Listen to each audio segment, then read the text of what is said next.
빌레몬서는 사도 바울이 감옥에 있을 때 만났던 오네시모를 위해서 빌레몬 주인 빌레몬에게 보냈던 편지라고 말씀을 드렸습니다.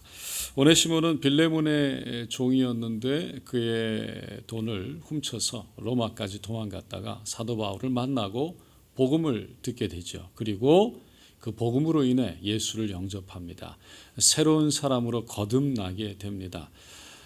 사도 바울은 그러한 이 오네시모를 위해서 결국 빌레몬에게 이 복음을 위해서 그를 용서해 달라고, 그리고 함께 나와 복음을 전할 수 있도록 허락해 달라고 부탁하는 것입니다. 여러분, 우리가 빌레몬서를 보고 있는데요. 이 빌레몬서의 거의 본론까지 오늘 다 읽었습니다. 여러분 생각에 빌레몬이 사도 바울의 편지를 읽으면서 과연 허락을 했을까요? 오네시모를 용서했을까요? 사도 바울의 말대로 순응했을까요? 아니면 그러지 못했을까요? 안 했을까요? 여러분, 사도 바울은요, 그 당시에 말 그대로 사도였습니다. 사도라고 한다면 이 예수님의 제자 12명, 그 중에 가룟 유다를 빼고 새롭게 이제 올라온 이 12명과 사도 바울은 예수님을 직접 보지 못했지만, 예수님을 직접 따라다니며 3년 반 동안 함께하지 못했지만 빛 가운데 예수님을 개인적으로 만나면서 결국 사도로 부름을 받았습니다. 그러니까 믿는 사람들에게 사도로서 대단한 존경과 또 사랑을 받았던 그런 능력의 사도였죠. 하나님께 쓰셨던 종이었습니다.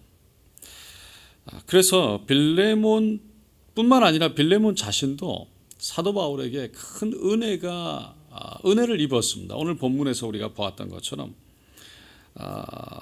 그러면서 어제 말씀해 보니까 오네시모를 아들이다라고 말을 하고 너를 대신해서 나를 섬기게 해달라라고 말을 하고 또 나에게 참으로 특별한 존재다.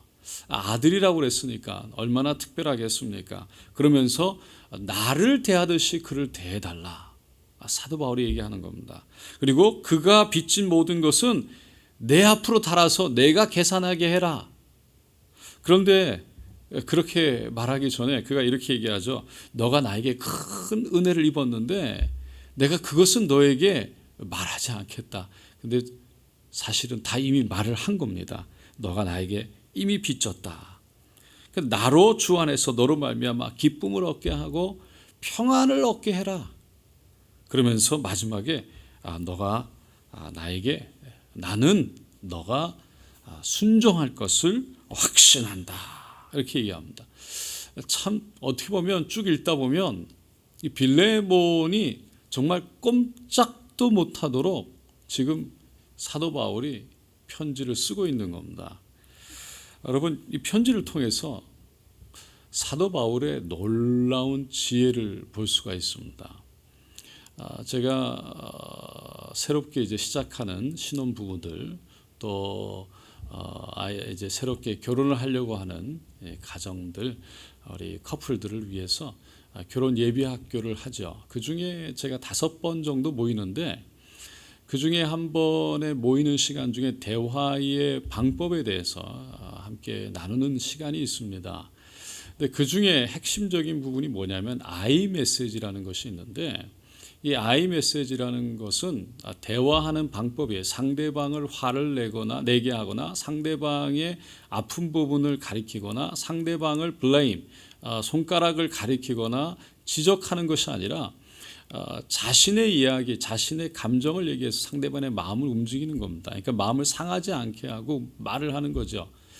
그러니까 얘기를 하면 이런 식입니다. 나는 당신이 어떻게 했을 때 내 마음이 어땠어? 라고 표현하는 거예요. 사도 바울의 지금 쭉 글을 읽어보면요. 아주 정확하면서도 강력한 I 메시지가 있습니다.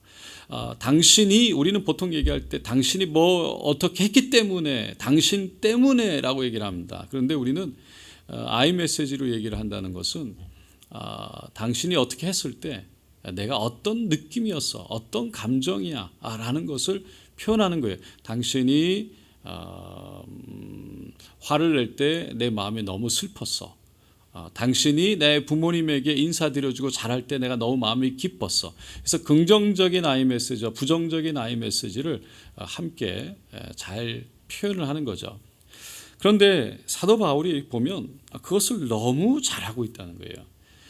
그 당시에 아이 메시지라든지 뭐 이런 어떤 심리적인 어떤 부분들, 대화 방법 이런 것들이 전혀 모르겠습니다. 없었을 당시에 사도 바울은 어떻게 하면 빌레몬의 마음을 움직일 수 있을지 너무나 한 단어 한 단어 지혜롭게 썼다는 겁니다.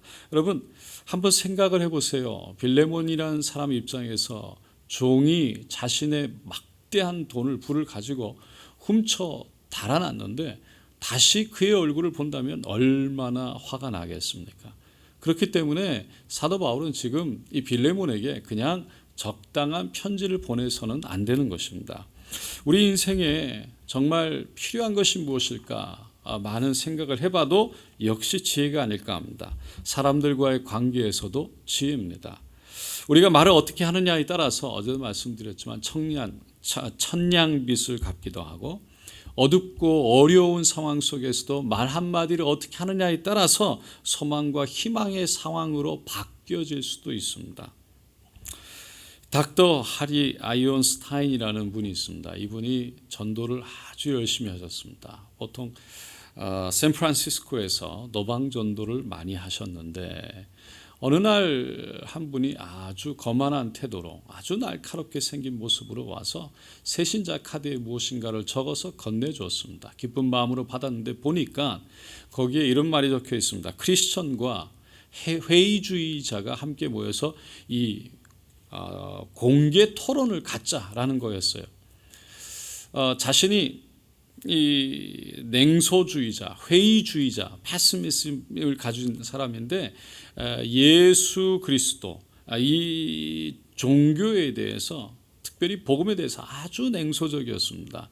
그래서 그는 샌프란시스코의 과학회관에서 다음 주 오후 4시에 함께 모여서 공개적으로 토론을 하자. 그에 대한 모든 드는 비용은 자신이 되겠다라고 말합니다. 닥터 하리 아이언스타인이 참 거절을 하자니 도망가는 것 같고 또 이 사람이 가만히 있지 않을 것 같아서 어떻게 해야 될지 모르는데 갑자기 마음속에 기도를 하는 가운데 한 가지 새로운 아이디어가 떠올랐어요. 그가 이렇게 얘기를 합니다. 실은 다음 주 오후에 선약이 있지만 당신의 도전이 너무나 중요하기 때문에 선약을 취소하고 공개 토론을 하겠습니다. 하지만 조건이 있습니다. 당신의 이론 그리고 가르침을 뒷받칠 만한 증인 2사람을 데려오십시오. 만일 당신이 그렇게 기독교의 생명의 진리에 대해서 도전할 만한 그런 깊은 깨달음, 위대한 깨달음을 얻었다면 그 증인은 당신의 감화를 받고 도전을 받아서 풍성한 삶을 살고 있고 당신의 주장대로 언제든지 그 사람의 생명을 바칠 만한 사람이어야 합니다.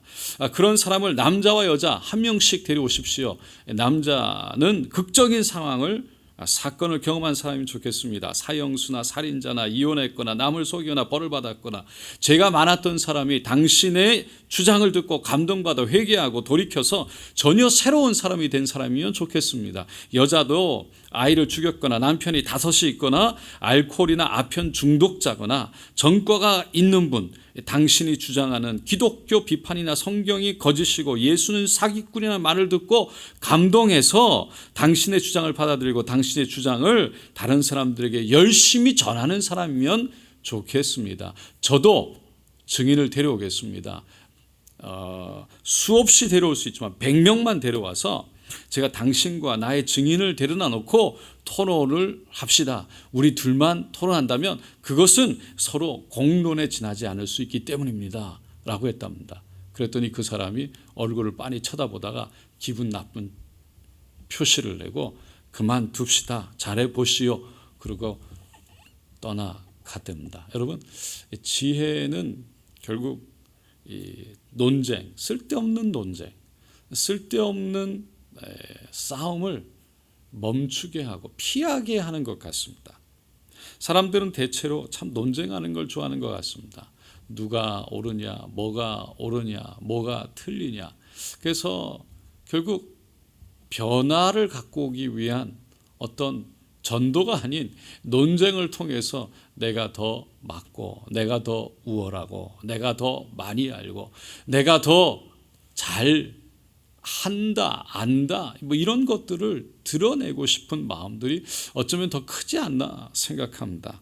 어쨌든 논쟁 자체가 나쁜 것은 아니지만 잘못하면 이것은 누가 맞고 틀리고를 통해서 서로에게 상처를 줄 수 있는 것도 그렇지만 너무 쓸데없는, 결론 없는, 결과 없는 결국 시간 낭비가 되기가 쉬운 것입니다.